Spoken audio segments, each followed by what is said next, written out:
compromis, il doit répondre aux mutations de l'économie, aux aspirations nouvelles qui justifient que tout change et que nous-mêmes, nous puissions être capables de changer. La révolution numérique, la question du temps tout au long de la vie, le vieillissement, la liberté donnée à chacune et à chacun d'entreprendre son existence, voilà le compromis que nous devons bâtir. Compromis aussi entre les principes de la démocratie parlementaire et les aspirations à davantage de participation citoyenne sur les grands projets.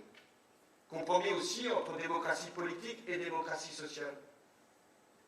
Compromis pour qu'il puisse y avoir ce mouvement qui est indispensable et en même temps les règles dans notre République, même si, je vous le concède, nous prenons trop de temps pour décider dans les institutions d'aujourd'hui.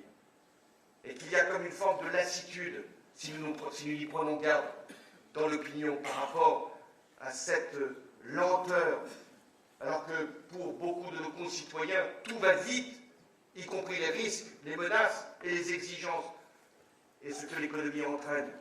Il nous faudra revoir ces procédures, ces rythmes et ces modes de décision. Compromis.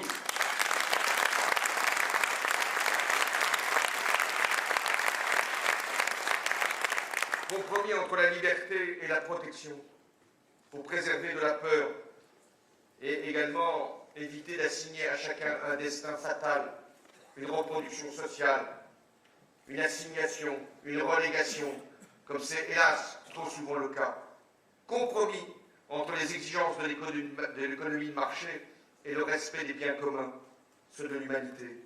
Compromis entre la souplesse pour les entreprises françaises, confrontées à la compétition internationale, et les garanties qui sont attendues par les travailleurs face aux risques. Alors c'est le projet de loi qui est examiné aujourd'hui par l'Assemblée nationale. C'est un compromis dynamique et juste, comme tout ce que nous avons fait depuis 2012. Il ne s'en sépare pas.